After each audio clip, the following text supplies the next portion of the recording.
Bonjour à toutes et à tous, je me présente Sophie Rosset, je suis dessinatrice, illustratrice pour la jeunesse en auto-édition actuellement, mais aussi professeure de dessin à l'Aube en Belgique.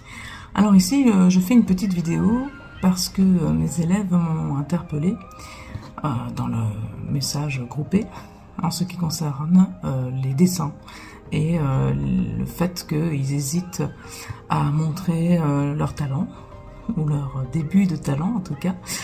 Et cette vidéo était très intéressante parce que justement les gens, ceux qui commencent en tout cas dans le dessin, hésitent toujours de montrer leur premier dessin en tout cas. Mais c'est vrai qu'il ne faut pas avoir peur. Je dis ça, mais j'étais la première à être terrifiée de montrer mes dessins. J'étais très gênée, très timide. Mais en fait, il ne faut vraiment pas avoir peur parce que c'est le jugement qui nous empêche d'avancer.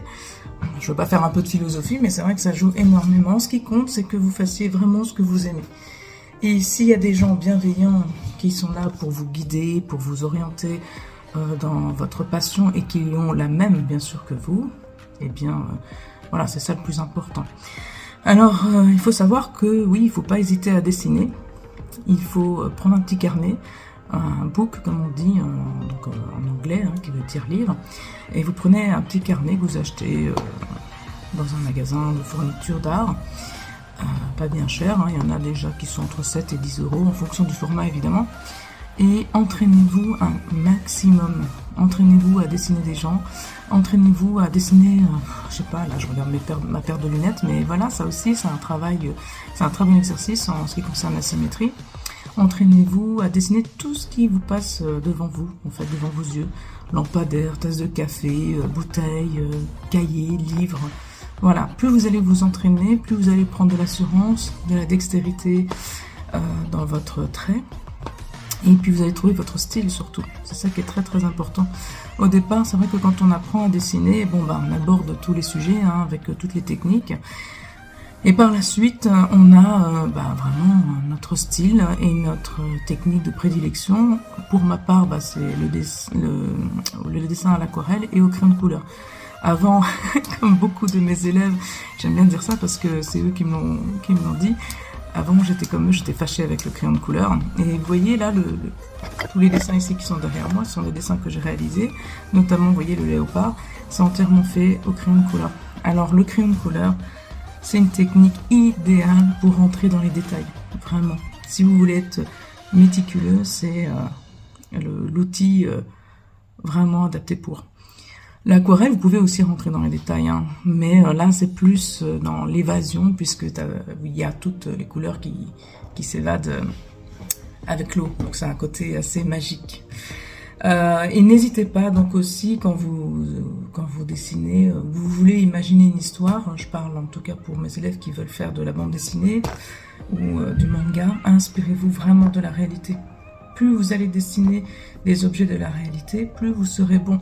Là je vais vous montrer par exemple pour Blanche-Neige, le premier livre que j'ai réalisé, il a fallu que je dessine des portraits et des attitudes pour que mes personnages vivent, on va dire, dans l'histoire, mais j'avais besoin de support, donc j'ai fait appel à des amis pour poser, je les ai pris en photo, et qu'est-ce que j'ai fait? Après, j'ai juste reproduit la photo pour pouvoir être juste dans le geste. Par exemple, ici, voilà, c'est une photo d'une amie que j'ai prise, je ne sais pas si vous voyez, voilà, on voit très bien, je l'ai pris en plongée, comme on dit, technique plongée, donc prise de vue d'en haut, pour que la main, le mouvement soit bon.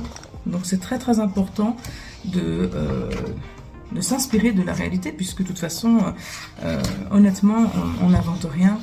Les humains s'inspirent toujours de la réalité, que ce soit à travers le dessin, la science et plein d'autres métiers. La nature, elle est là. Le monde nous offre toutes ces possibilités-là. C'est très important aussi de regarder les ombres. C'est très dur de dessiner les ombres. Et par exemple, pour mon deuxième livre, lorsque je l'ai réalisé, eh bien, je suis allée voir une amie qui a des lapins. C'est bête à dire, mais je ne connaissais pas l'anatomie du lapin et j'ai fait une erreur, mais que j'ai laissée parce que je trouve que c'est mignon. Mais il faut savoir que les lapins n'ont pas de coussinet. Voilà. Donc c'est une petite erreur biologique, anatomique du lapin que j'ai faite et que j'ai laissée volontairement pour le côté touchant du lapin. Je me suis vraiment intéressée, j'ai fait des recherches sur internet, je me suis documentée pour la forme des coques, donc du chocolat, du fruit en lui-même, de l'architecture aussi. C'est très important de puiser votre inspiration avec la réalité, avec le monde qui vous entoure. Voilà, donc n'hésitez pas à imprimer, il n'y a pas de honte, n'hésitez pas à vous inspirer, à prendre des photos, et même à décalquer, parce que il y a beaucoup de gens qui disent que décalquer c'est pas dessiner, mais c'est faux, parce que en décalquant vous voyez vraiment du coup les détails que vous n'auriez pas pu percevoir à main levée. Et ça permet aussi de voir, en décalquant, de voir justement les ombres. C'est très très intéressant. Donc il n'y a pas de honte à dessiner d'une certaine manière, il n'y a pas de honte de vous inspirer de la vie. Au contraire, prenez la vie, prenez le monde qui est autour de vous et dessinez-le. Dessinez-le, le monde, oui, c'est masculin. Donc dessinez-le, tout simplement. Voilà, donc c'était ma petite vidéo du jour. Si vous avez besoin de renseignements, si vous souhaitez apprendre à dessiner, je vous invite à aller donc sur ma page Sophie Rosset Illustration. Vous aurez toutes les coordonnées, tous les renseignements nécessaires pour pouvoir peut-être un jour apprendre à dessiner avec moi. Voilà, à bientôt!